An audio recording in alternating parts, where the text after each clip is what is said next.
Welcome to the SCI Forum podcast. This podcast was produced by the Northwest Regional Spinal Cord Injury System in the University of Washington Department of Rehabilitation Medicine. The Northwest Regional SCI system is dedicated to improving the lives of people with SCI through excellent patient care, research, and education. To learn more about our podcasts and videos or to make a donation, go to sci.washington.edu. This podcast was taken from a live SCI Forum presentation and may refer to images or visual information that helps to illustrate the spoken content. You can watch the video on our website or YouTube channel. Go to sci.washington.edu/videos. Welcome to the Spinal Cord Injury Forum. I'm Chuck Bombardier, a rehabilitation psychologist at the University of Washington in the Department of Rehabilitation Medicine. Tonight we're very pleased to welcome two of our finest faculty members to talk with you about pain and spinal cord injury. Dr. Debbie Crane is a rehabilitation physician at Harborview Medical Center, and she'll discuss medical approaches to pain management. Dr. Dawn Eady is a rehabilitation psychologist in our department, and she'll be talking about self-management strategies for managing pain. So I'd like to first welcome Dr. Crane. So I'll be talking kind of more about the medical side of pain management and then turn things over to Dr. Eady for some of the more rehabilitation and psychologically based management strategies. So to start with, pain is very common, unfortunately. Statistics kind of vary, but generally it's thought that about 4 out of 5 people with spinal cord injury report significant chronic pain. Of those, about a third report that the pain actually interferes with their quality of life and their daily activities.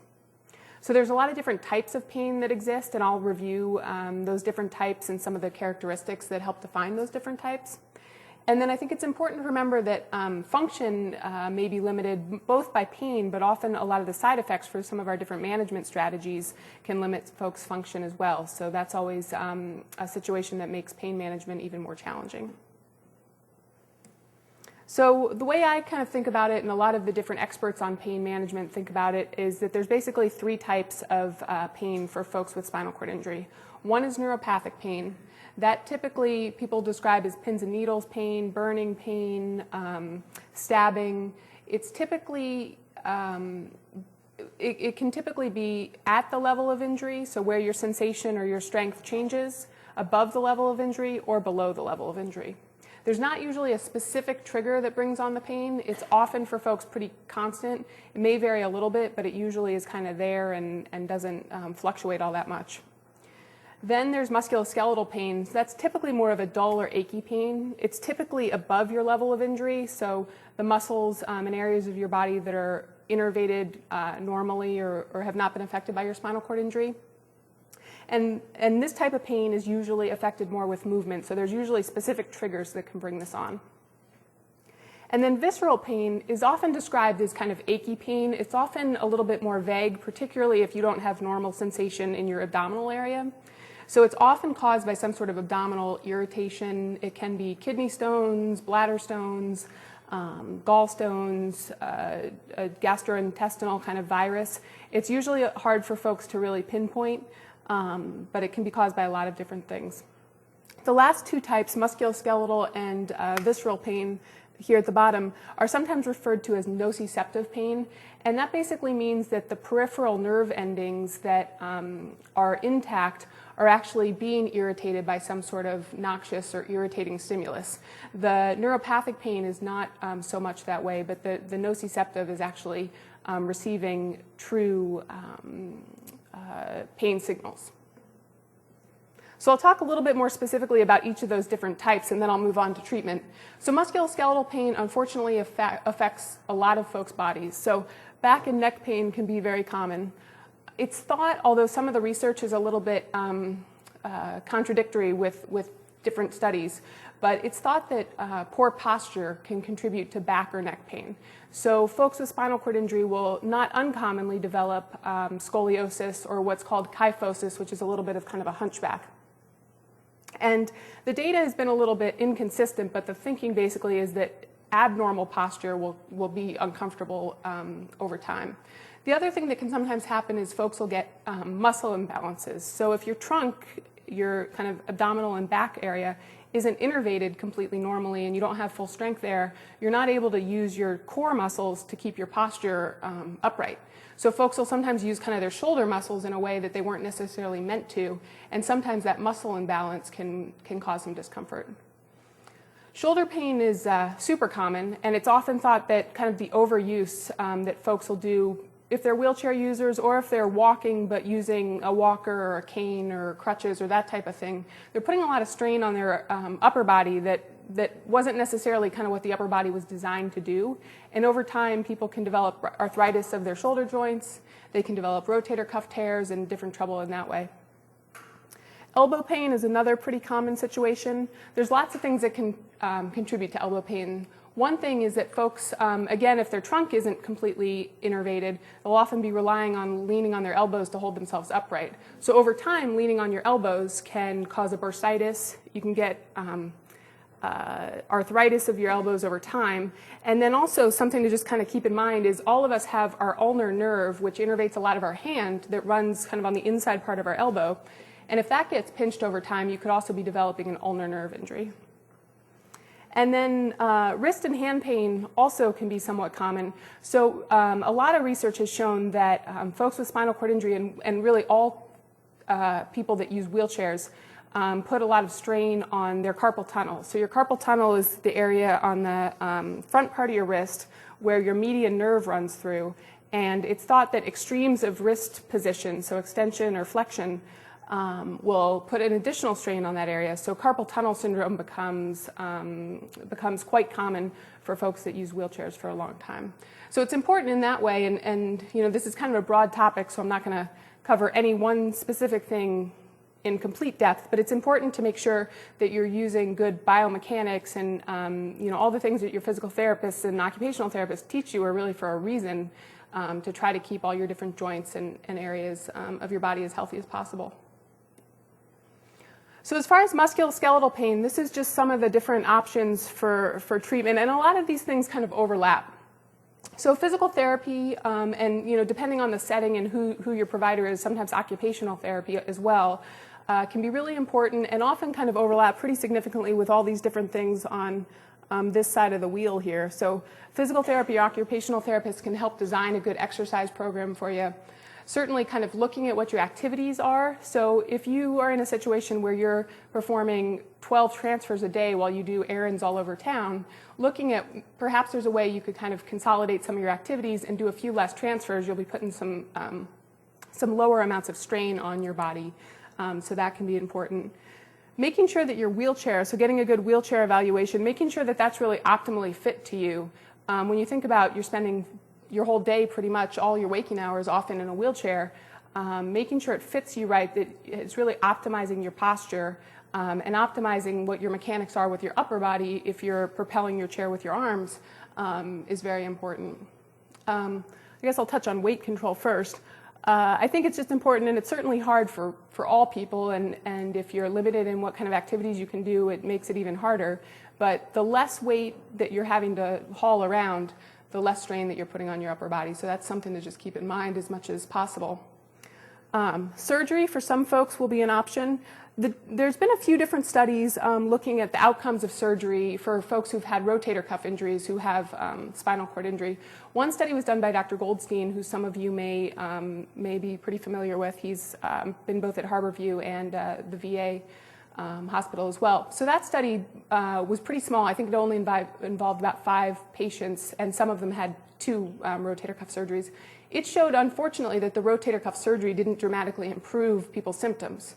Another study done by somebody not associated with the University of Washington, I don't remember where that provider worked, but they showed that of, I think, 7 or 8 patients who had rotator cuff surgery, or I'm sorry, 8 patients had the rotator cuff surgery, 7 of those had significant improvement in their symptoms. So the jury's kind of out of how much rotator cuff surgery or different shoulder surgeries will help folks, but it remains an option for some people. Injections, so folks will sometimes get cortisone shots or corticosteroid injections, and those can sometimes be helpful for pain management. And then, of course, medications, which I'll talk about in more depth as I move along. So a few things to just consider for people with spinal cord injury when we're thinking about management of musculoskeletal pain. So the first thing is, I already kind of mentioned, if you're using a manual wheelchair, or really any wheelchair, but particularly with musculoskeletal pain, if you're using a manual wheelchair, the fit really becomes vitally important. Making sure that your angle, your elbow angle is appropriate, that your shoulders are in the right position, that your pelvis and your back are optimally supported really is very essential. One thing to think about if you do proceed with a cortisone shot or a corticosteroid injection is that when you have a steroid shot, you're at a little bit more risk of tendon rupture unless you rest your limb. So it's important if your doctor suggests, well, let's do you have some bursitis in your shoulder, let's do an injection, to really think about, are you going to immediately leave that clinic and roll, push your way back to your car and then transfer into the car and drag your wheelchair in and then transfer out when you get home and drag the wheelchair out and transfer over to, so thinking about how you might rest your upper limb after an injection is really important. Kind of in the same line of thinking, surgery, for some people, some of the surgeries, like a carpal tunnel syndrome surgery, is a relatively minor surgery. But if you are using your chair or using your upper limbs to get yourself around, putting weight through your arms right after surgery isn't usually accepted. So you usually need to go on rest somewhere, depending on what surgery you have, somewhere between about 3 weeks and sometimes up to 6 months if you have a really major upper limb surgery. So sometimes that'll mean going to a nursing facility while you heal up, because depending on your situation at home, you may be completely independent normally, but if you take one arm out of the situation, now you really need almost full-time help. So just kind of keeping that in mind. And in some situations, I think the actual person with the spinal cord injury is much more an expert on spinal cord injury than the surgeon they may be seeing. So advocating for yourself that this isn't going to be a same-day procedure and you're just going to go home is certainly important. And then something that people usually are pretty hesitant to consider, but is possibly considering a transition to a power wheelchair. And this can really be for folks that walk or ambulate, or folks that use manual wheelchairs. Over time, years and years of use, stuff kind of wears out. And at some point, sometimes people are able to be much more active and live a much more pain-free life if they do transition to a power wheelchair. That's usually kind of an idea of last resort for most folks, but sometimes something to consider. And some guidelines will say that if you do actually go through surgery for an upper limb issue or a rotator cuff, that then you really should use a power chair for the future because you're at more risk of upper limb injury. And then lastly, as far as types of pain, I'll talk a little bit about visceral pain. So as I said, it's usually located in the abdomen. For folks that don't have normal sensation in that area, it can be kind of hard to fully localize, but they'll often describe it as dull, achy, or crampy. You may have associated other symptoms like a fever or nausea, and usual things that will contribute to this would be things like constipation, kidney stone, ulcers, gallstones, or appendicitis. Typically, this would be more of a transient or a pain that would come and go. It wouldn't necessarily typically be something that you would deal with all the time. And then neuropathic pain. So I think for most people with spinal cord injury, they're pretty familiar with this, and often this is what would bring them to this kind of presentation. But I think of neuropathic pain as kind of a crummy cell phone connection. That before your spinal cord injury, the cell phone connection was crystal clear, the signals went through normally, and everything was working great. After the spinal cord injury, there's still signals getting through, but now it's kind of the, can you hear me now? Can you hear me now? There's some signals getting through, but they're not very organized and they're not going through quite right. So folks will not uncommonly complain of numbness, tingling, burning, stabbing, fire. People probably have their own terms, but those are probably the most common. So, and from here on out, I'll kind of focus more on neuropathic pain management. Neuropathic pain management is really kind of multimodal, and that's what I'm kind of attempting to show with this diagram. So I think one thing that's very important is to try to identify if there's any medical complications first. I mentioned that sometimes people will get injuries to their elbow and might have an ulnar nerve injury, or carpal tunnel syndrome is an injury to your median nerve in your wrist. So you want to work with your provider to see, do you have some other injury that's contributing to some of that pins and needles type pain that you're having, or is this kind of the spinal cord injury pain that you've had since basically the day that you got injured? Other things that could potentially cause a change in your nerve pain might be a cyst-like structure in your spinal cord. Sometimes if the nerves are kind of scarred down in your spinal cord, that can contribute to pain. So you do want to make sure, particularly if there's been any change in your pain, that you're getting that sort of checked out. Modalities, and by that I mean things like heat and ice or a TENS unit are important, so that I'll speak to a bit more.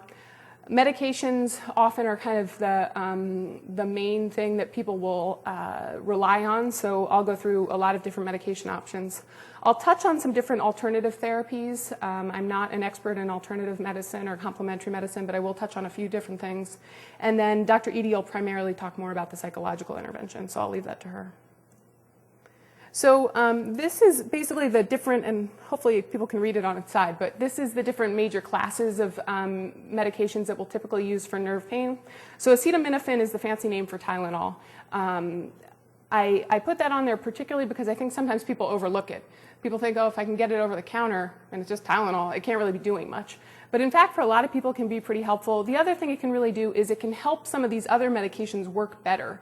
So often if you combine Tylenol with NSAIDs, which are anti-inflammatory medicines, you'll get kind of a synergistic or a extra strong effect. If you combine Tylenol with opioids or narcotic medicines, things like morphine, oxycodone, you'll often also get kind of an extra better effect. So those are good things to think about. Antidepressants, and there's a few different types that I'll talk about, are increasingly being used for nerve pain. Anticonvulsants, things like gabapentin and Lyrica, which folks are probably fairly familiar with, are used quite a bit. NSAIDs, or non-steroidal anti-inflammatory drugs, are not always used tremendously frequently for nerve pain, but can be helpful as kind of part of a different modality approach. I'll talk about opioids more, and then some different topical options as well. So as I said, antidepressants are becoming increasingly commonly used for nerve pain. They obviously can have effects and benefits from mood, but often they're prescribed really with the goal of helping nerve pain. There's two major classes that we'll use for nerve pain. There's more different classes of antidepressants than just these two, but these are the two that are most commonly used for nerve pain.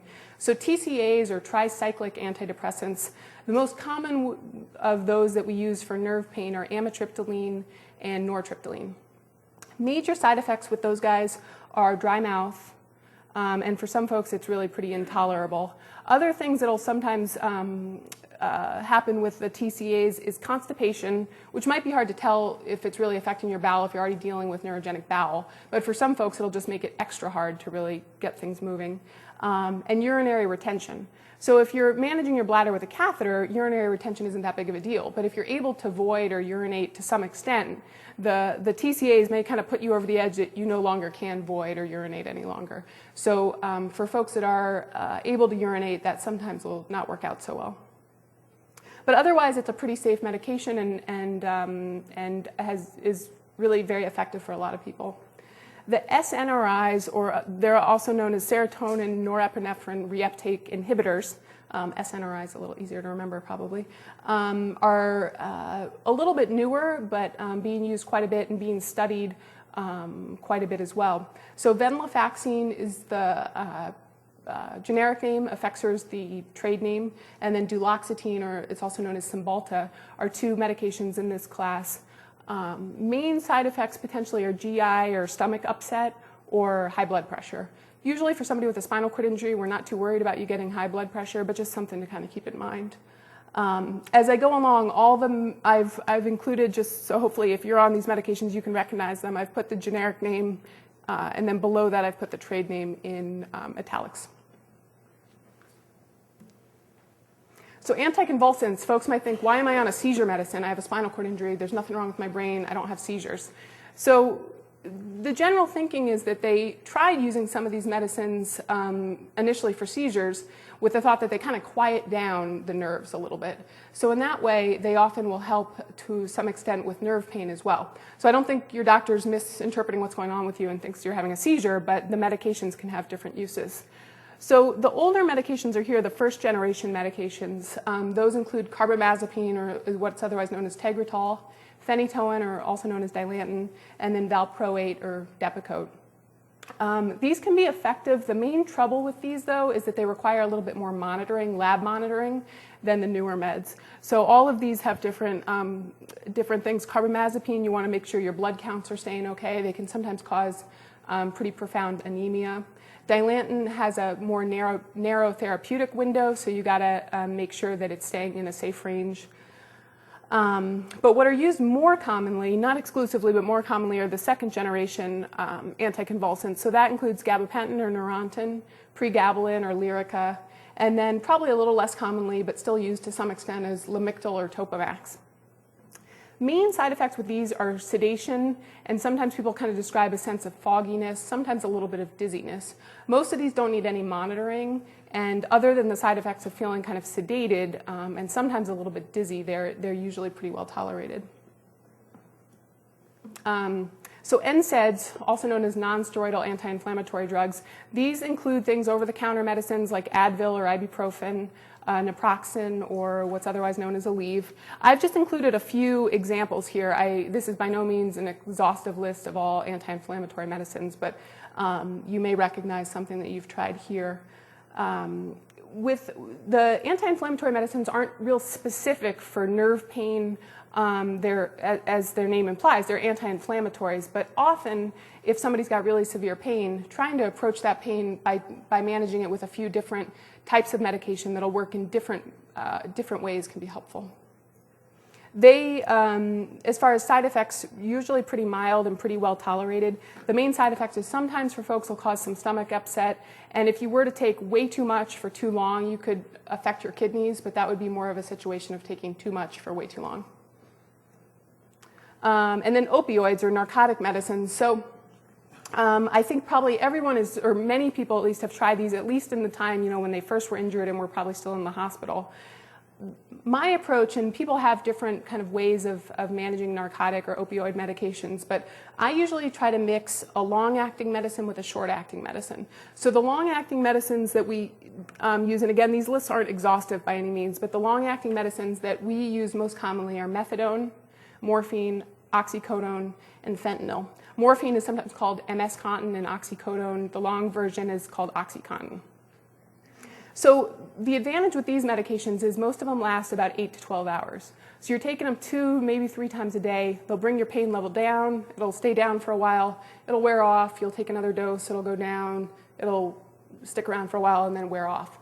The shorter acting medicines, and again, this list is not exhaustive, but those are some different examples, tends to give you more of a picket fence kind of pattern of pain. You take it, you feel some pain relief, it wears off in 2 to 4 hours, you take it again, and you're kind of chasing your tail all the time. So what a lot of people I've worked with, and myself included, like to kind of put the medications together so you're getting a longer relief of the pain with the long acting, and then if you really need it, a shorter acting medication for the time that the pain really spikes. So a lot of folks are reluctant to take opioids, and probably for pretty good reason. People, I think, most typically worry about addiction, but I think that there's other things that we sometimes worry about before that. So constipation, a lot of folks with spinal cord injury struggle with having a regular bowel movement. So to put something else, narcotic medicines slow down everybody's gut. Whether you had a spinal cord injury or not, they're going to make you constipated. But if you put that on top of troubles with your bowel, now it becomes even more difficult to empty your bowel, which most people aren't looking for any more trouble in that way. Before we start worrying about addiction, all people, if they take narcotic medicines for a long time, will develop some physiologic dependence. So that doesn't mean you're a drug addict, but it means that your body has become accustomed to that medication, and if you are on a regular dose of a narcotic or an opioid medication, and you have that stop abruptly, you will have some withdrawal symptoms. So again, it's not that you're an addict, but your body has become kind of physiologically accustomed to it. Certainly, sedation can be a trouble with narcotic medicines. tolerance here in the I guess purple circle there is the idea that you start to need more and more of the medication. So initially maybe 5 milligrams of one of the medications really took care of your pain, but you've been on that for a couple months and now you're finding you kind of need 10 milligrams. And then you're on that for another few months and now you're needing more like 15 milligrams. So people just naturally, physiologically will start to require more and more of the medication. And then addiction certainly is a concern. That tends to be a situation where you're kind of making poor choices in life to keep the medication going. So we always, or keep that on our radar because that's certainly something we do want to prevent. As far as topical options, those for some folks work great, and for others are either an irritant or just don't do too much helpful at all. So one option is capsaicin. That's actually made from some of the active ingredients in chili pepper, and it's basically ground up and mixed with a type of cream, and you can apply it to a painful area. I think it probably works a little bit better for more muscular pain than for nerve pain. The trouble if your whole, if maybe your whole lower body is affected with nerve pain, it's not that realistic to smear it all over your bottom half. I mean, it's just not feasible, really. So that is, with all the topical options, a limitation, certainly. Capsaicin tends to work better if you use it multiple times throughout the day. Lidocaine is a numbing medicine. It's similar to what the dentist gives you, when you have some dental work done, and gives it to you in a shot form. You can also use that topically, and I have some pictures here of what are called lidoderm patches, or they're stickers with the lidocaine medication impregnated in them. So those can work great. Again, the challenge is they're this big or so, and they're not going to cover your whole lower body. They're also very expensive and not covered by a lot of insurances, so it's hard for folks to get those sometimes. And then diclofenac, or Voltaren gel, is actually an anti-inflammatory gel. And again, it works real well for some things, but if your whole bottom half is affected by nerve pain, it's not going to probably work so well to smear on you from your belly button down. So I'll talk about a few kind of more alternative options. I do want to preface that I am by no means an expert in marijuana, but I'll present a little bit of data and a little bit more information in marijuana therapy. So there have been a few small placebo-controlled studies that looked at whether THC, which is one of the active ingredients in marijuana, was helpful with spasticity. And they did find that it may actually be superior to placebo. So placebo is kind of like a sugar pill. They gave some people the THC, they gave some people the fake kind of sugar pill-like thing. And they found that it may help with spasticity with very limited or minimal adverse side effects. One challenge with marijuana, as far as I think prescribing it and studying it, is that smoking is not going to ever be recommended by anybody medically. So figuring out the right way to deliver the medication, as far as the delivery system, that's pretty important. They've found that the bioavailability, meaning kind of how your body gets the active ingredient out, is not as consistent if you eat the marijuana. And then the doctors aren't going to recommend that you smoke the marijuana. So then they're kind of stuck. How can they actually give it to someone to study it further?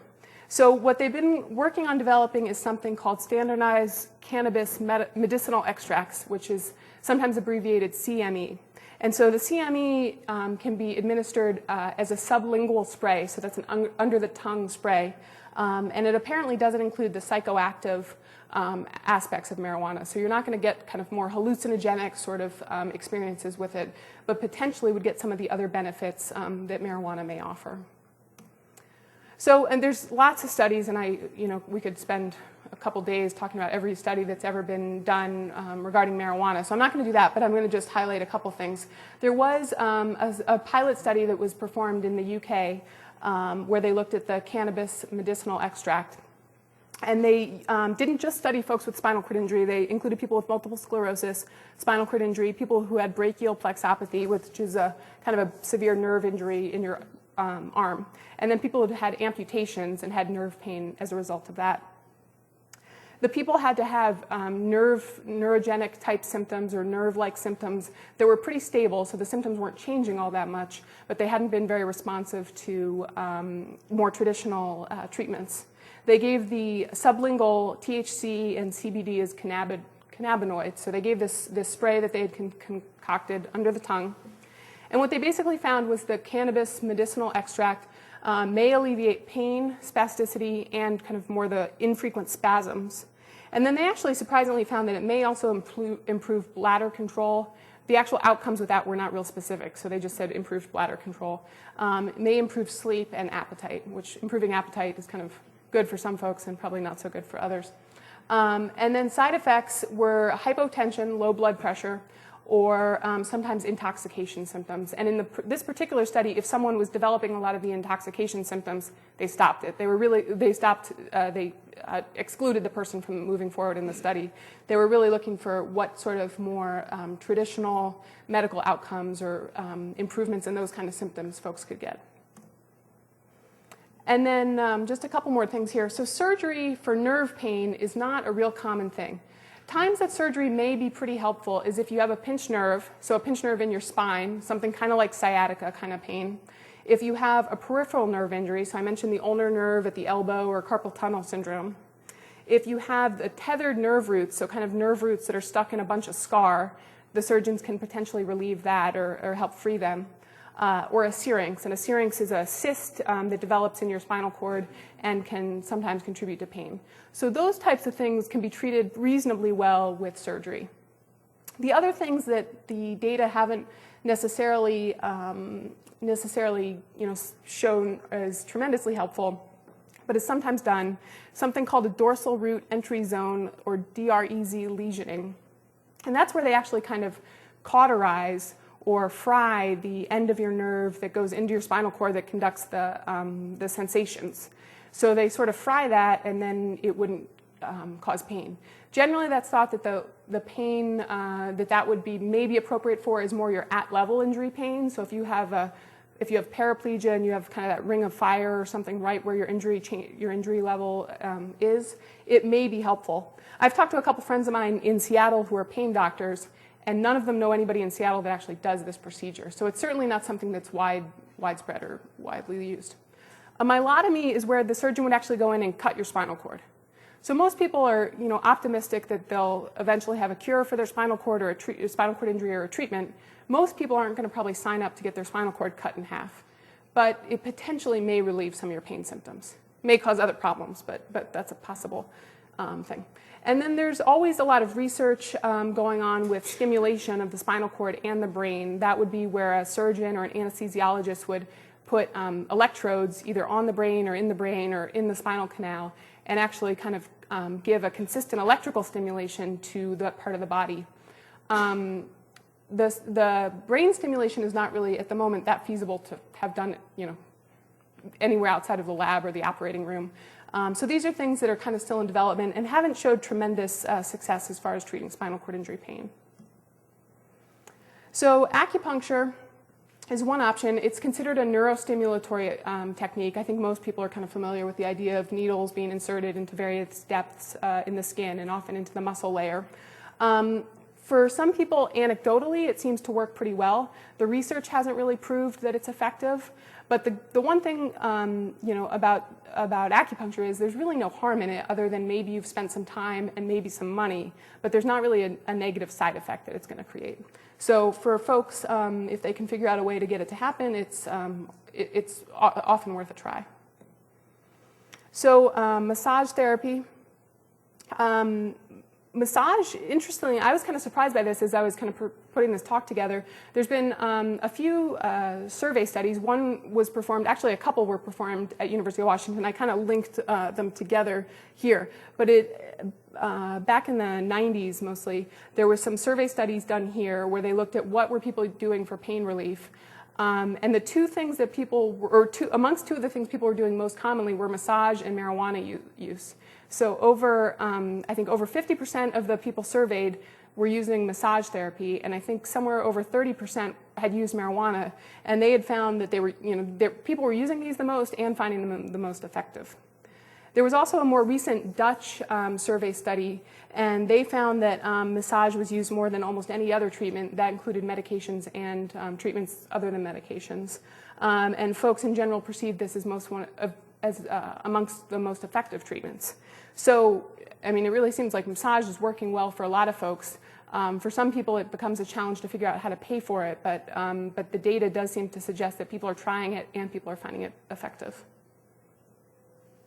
I think I have 2 more slides and then I'll turn it over to Dr. Edie. So as far as modalities, again, this is not a comprehensive list, but a couple different options. A TENS unit, TENS stands for transcutaneous electroneural stimulation. So this is another neurostimulatory technique. It basically is giving you kind of little zaps all the time, and it confuses your pain pathways a little bit. So rather than transmitting pain, they're transmitting these little zappy sensations, and people will get some relief. It's usually, again, you can't really cover your whole body from your pain level down. So it's often better for spinal cord injury pain at your level of injury, more of a radicular or nerve root type pain, or more musculoskeletal pain. Heat and ice can be helpful, and probably particularly helpful for folks with more muscular pain or areas of your body you have muscular pain.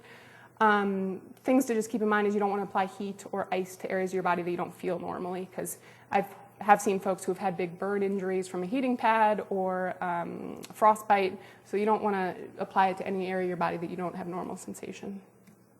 And that's it. I guess I have 1 more slide. So I'll turn things over to Dr. Edie, and then we'll take questions at the end for both what she's going to talk about and what I talked about.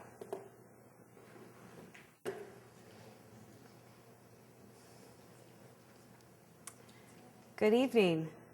I'm Dawn Edie, as you've heard, and I'm going to be talking to you about things that you can do if you live with spinal cord injury, or if you're someone who has someone you're working with or someone you know who has spinal cord injury, what you can do to help them manage pain.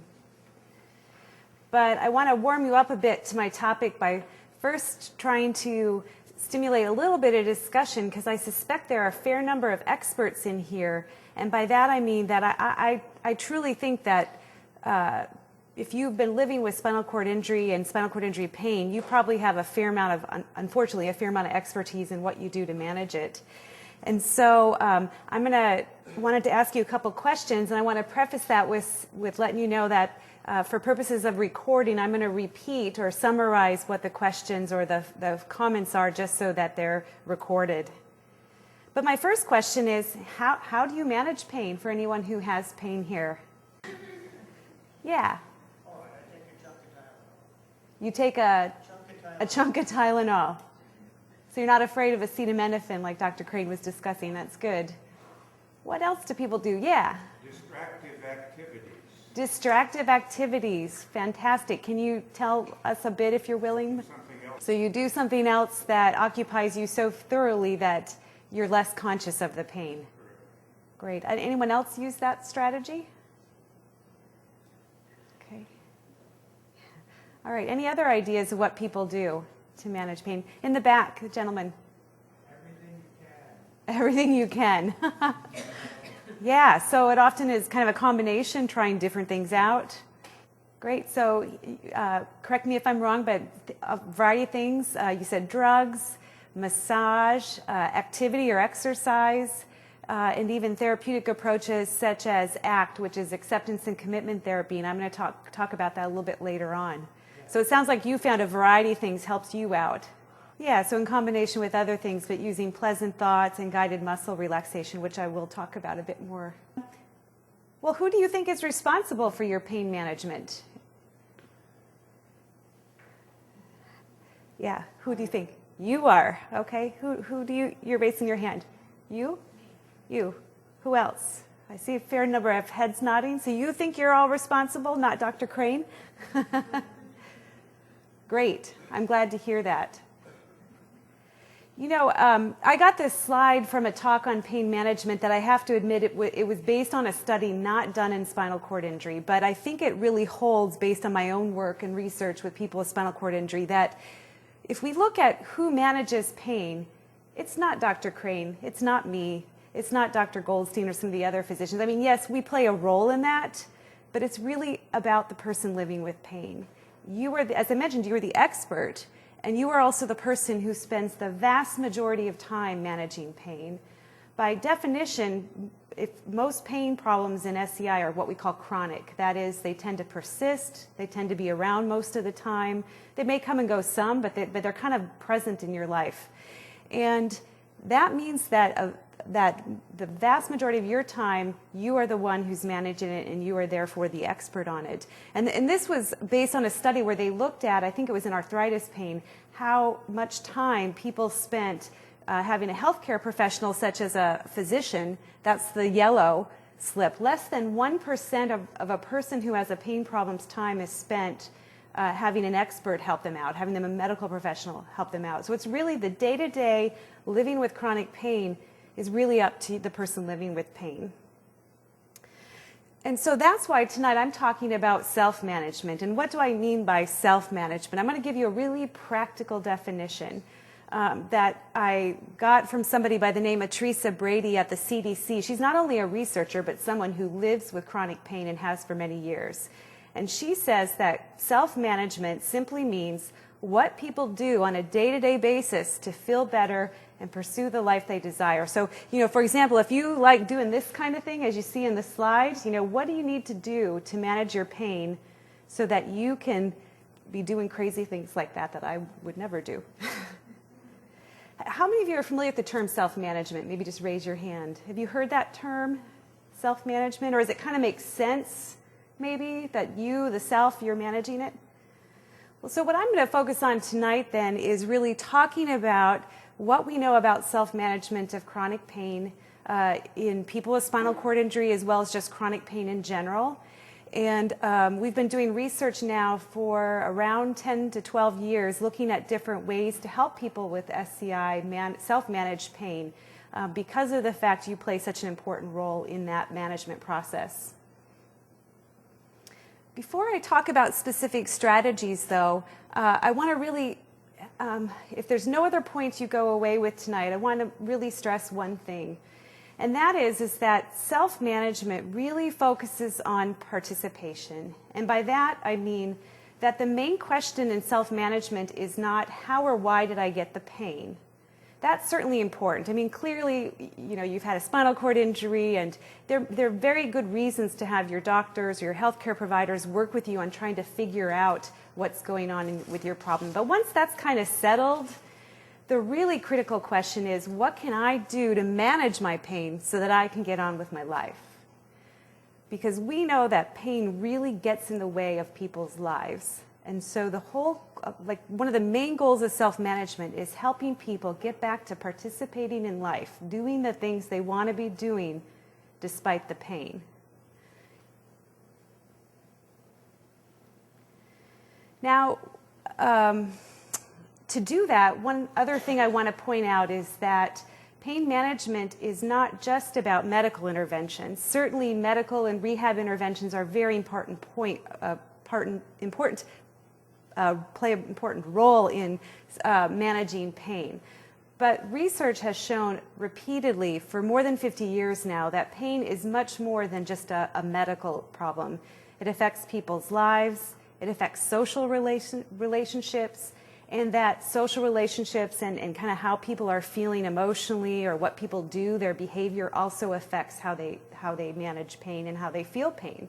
And that we've called the biopsychosocial model of pain, which is just simply a way of saying that it's really this complex interaction of your biology, the social influences around you, and the social effects of pain, and the psychology, that is, how a person feels and what they do. So with that, knowing that pain is very multidimensional, I want to talk now about some very concrete, practical self-management skills. And glad to hear massage is a popular one. So one way you can do it is to have, your cat massage your back, is to manage pain. But let's talk about some other. But one of the most important things in kind of taking back your life when living with pain is to set a goal. Is to think about, what can I do? What's one goal? It's to take that first step into becoming someone who's managing pain. Now, I'm guessing a lot of you already set goals and are doing this, but I want to call out a bit what I mean by setting goals. And if you're already doing this, you can kind of pat yourself on the back, and if not, it might be a really good place to start. So there are a number of steps to setting goals, and I don't know that we have time tonight for me to go through every single one of them, but I want to point out that you first might want to state your goal. Does anyone here have a goal they want to share related to pain or getting back to doing things? or just life in general? Any of you want to graduate school? Or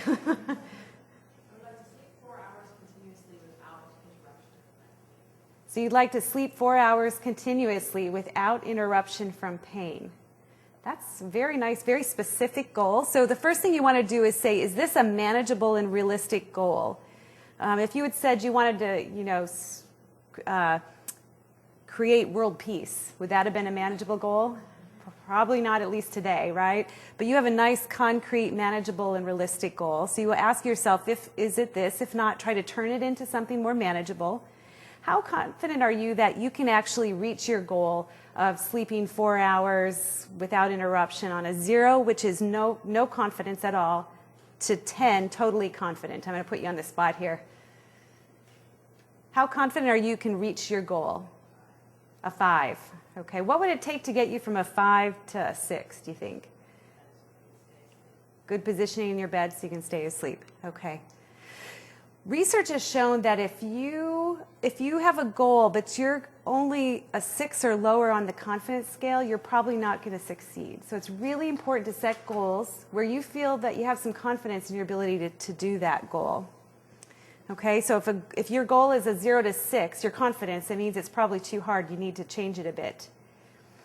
And then this second page would show you some different ways you can list some steps that will help you reach your goal. So maybe your step would be to look at how you're doing your positioning. Maybe a second step would be to get some earplugs if you have a noisy environment and that's waking you up at night, etc. So another easy way to look at goal setting is on this page. Here is just one other way of approaching goal setting that people sometimes find easier, but it's to say, I will, sleep 4 hours a night for 4 hours, or for 1 week, or for 1 day, on which day or days, at what time, or what situation. I feel confident I can do this, and even though there are some barriers that come up, I will deal with them by doing this. So if you kind of fill in this, I forget what they're called, Mad Libs or Ad Libs, something like that. If you kind of fill those blanks in like it's one of those, that can help you set a really nice, tangible goal. And a lot of people I work with that have chronic pain feel like pain has taken so much away, especially if they're kind of new in the process of learning self-management, and find that setting a really simple goal can really help you start to take back some power, take back some control over pain. Moving on, one of you mentioned earlier another self-management study that I like to point out, and that's getting active. I think someone mentioned either doing things that distract them or getting active physically. One of the best ways, and this has been validated both in research on pain as well as research on people who are depressed, one of the best treatments is to do what we call activation, which simply means getting people moving, getting them active. Now, getting active certainly includes physical activity like exercise, but it doesn't have to be just that. It can also be increasing your activities that you enjoy, that are meaningful to you, or that simply are fun, that bring you some pleasure. I remember I had one gentleman I was working with who had a very high-level spinal cord injury, and he was really having some pretty significant flare-ups of his pain problem. And he used to love going to his buddy's house and watching Husky football games. And so he really felt that was something he missed, and he could list kind of over time how that took away from not only did he not get to watch the Huskies, but he also didn't get to hang out with his buddies, he didn't get to have that social experience, he didn't get out of the house as much. And so one of his goals was to get active by simply setting it up so that he made a plan to go to his buddy's house, and his idea was he was only going to stay for the first half, and if he wasn't feeling well, his pain was pretty significant, he gave himself permission to leave. Well, he turned out staying through the whole game and then reporting that his pain was actually way reduced as a result of that experience on that day. So that's another way you can get active in addition to physical activity.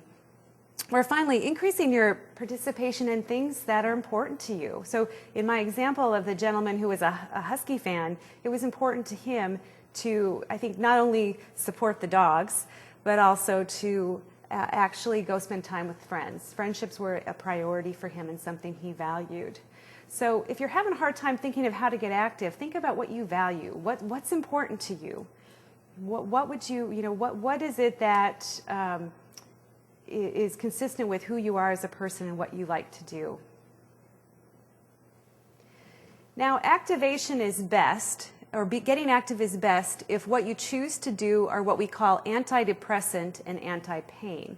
So by that I mean, if you're someone who you set a goal of cleaning out your hard drive of all the files you don't need, and you hate being on your computer, that's probably not the best goal. That's probably not going to help you feel a lot better. So you want to choose activities that are probably going to make you feel better and that are going to maybe distract you from your pain, as the gentleman in the front mentioned. You also want to schedule your activities. It's really important to not wait until you feel better, because you know what? You're probably never going to really feel like doing it. If you're waiting till your pain gets better, it's probably not going to happen. So it's important to try to schedule it in just as you would an appointment with a physician, or if going to church or something like that. Schedule it in and do it regardless of how you feel. Getting active is also important if you pace it, if you gradually and systematically increase it, so you don't go and then go out for a whole day if you've been staying in your house due to pain for weeks on end. You need to kind of venture out a little bit more slowly and carefully. And again, you want to get active by setting measurable, attainable goals. And by using an experimental approach, there are going to be times when you try to get active and it's not going to go so well. Maybe your pain's going to get worse. But what you want to do is kind of feel as if you're a detective or a scientist. Kind of go see what happens and notice what happens and see how you feel. And you might surprise yourself in finding that getting active doesn't actually make your pain any worse, or even if it does, the value of whatever else happens outweighs the extra pain. I do want to point out one thing about activity. I see this all the time in people with spinal cord injury and other types of chronic pain, is that people get into this cycle of kind of overactivity and overdoing it. Has anyone here ever done that, where you're kind of having a day where you feel good, or you decide to go do stuff and you do too much, and next thing you know, you really hurt? You've had that happen? Yeah, so you have to watch out for this tendency to maybe get too active, which if you do too much too soon can increase pain and also fatigue. And then what people tend to do is you're wiped out, so you rest probably more than you need to, which makes you feel less productive, and then that tends to make you feel a little bit crankier maybe, or hurt more. And you kind of feel like you're yo-yoing back and forth between really wiped out or really overdoing it. So you have to be careful with that. And that just goes to my points on this slide, that really pacing yourself is key. You have to look out for kind of triggers when you know you're doing too much, or things that really can be kind of danger zones for you of overdoing it or underdoing it as well, and to try to, again, use time to be your guide.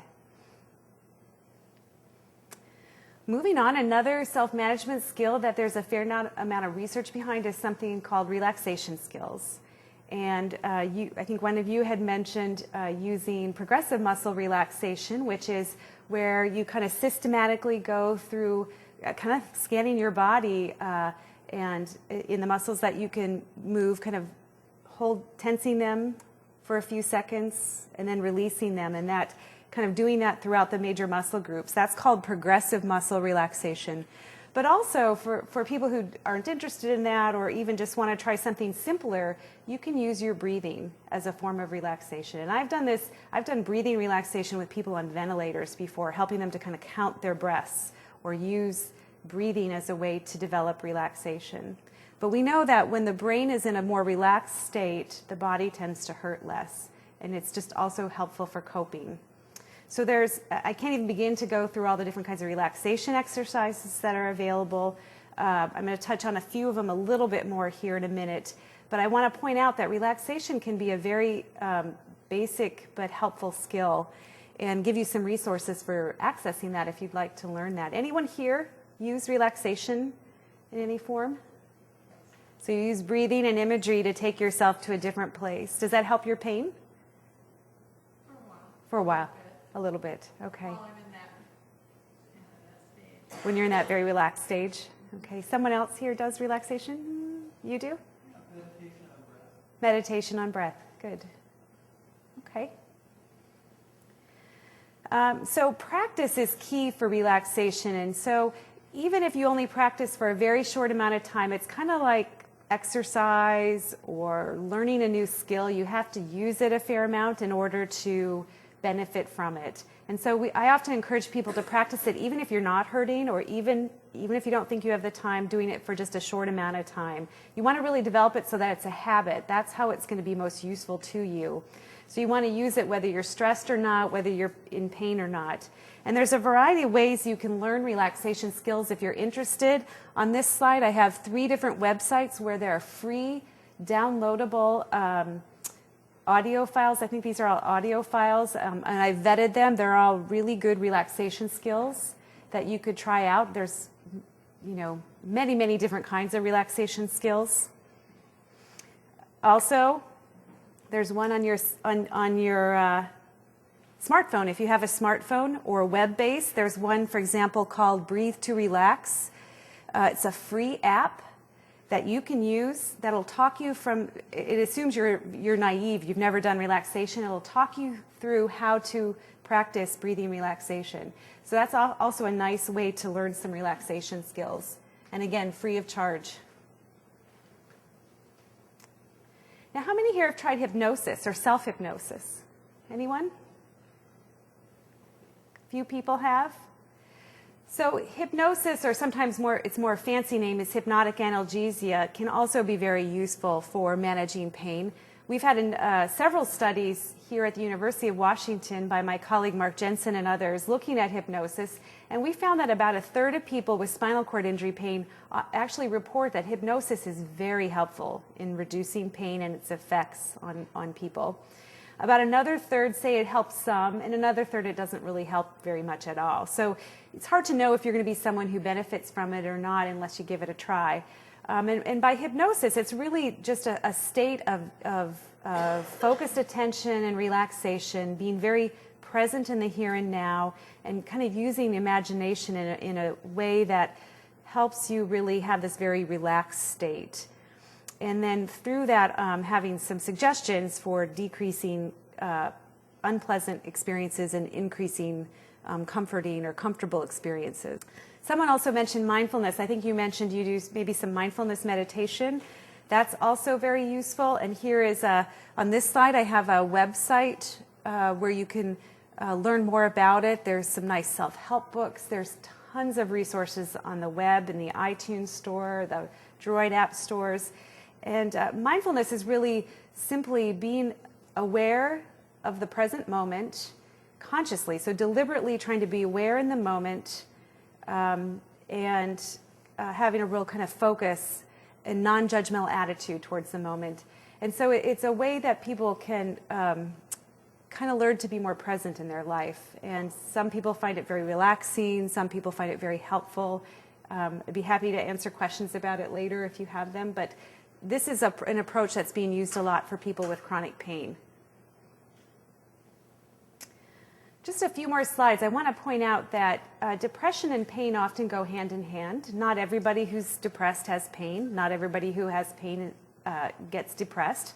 But oftentimes about 30 to 50% of people with one or the other have the other condition. And interestingly, it used to be thought, depression causes people to feel pain. But actually, research has now shown that living with pain is a risk factor for getting depressed. And not everybody, again, who has pain gets depressed. But often pain precedes depression in people rather than the reverse. So it's really important if you notice symptoms of depression, feeling down and blue most of the time, having low energy, not wanting to get out there and do things or be with others, that you may want to see your doctor and see if you might be depressed and seek treatment for that. And on that note, self-management sometimes includes asking for help. So certainly, even though managing pain is something you are primarily responsible for, there's also help out there, and sometimes part of managing it is asking for that help.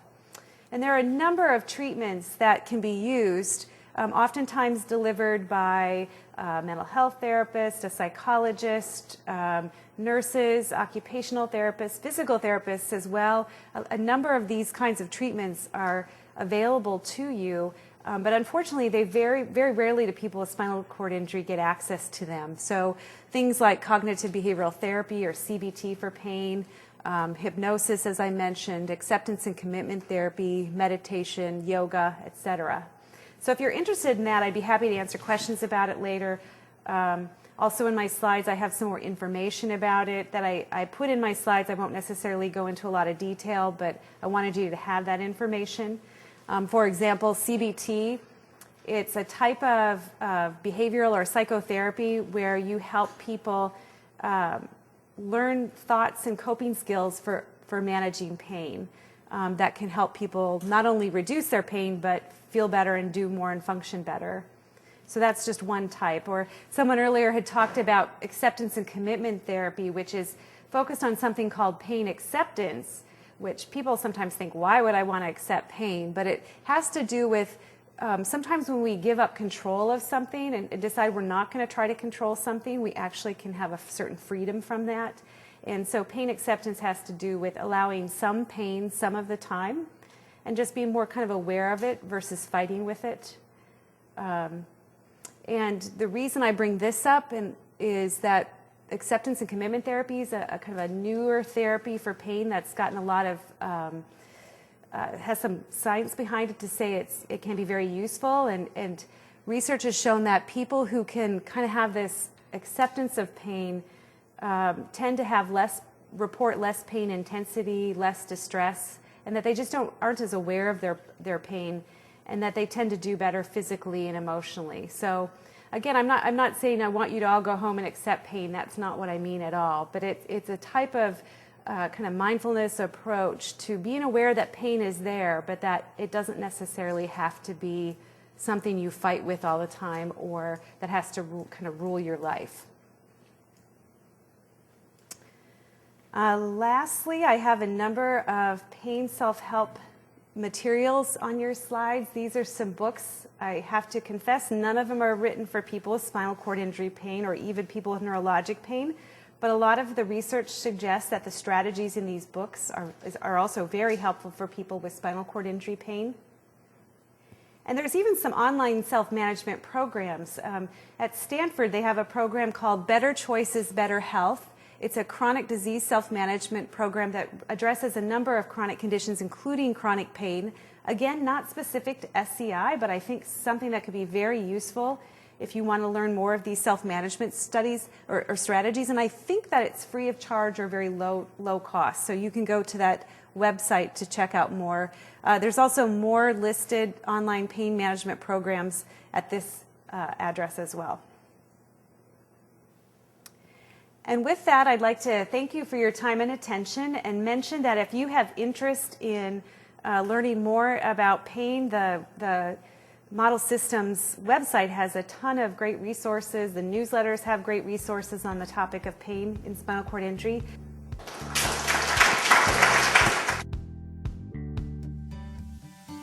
Thank you for listening to the SCI Forum podcast. To learn more or to make a donation, please visit sci.washington.edu.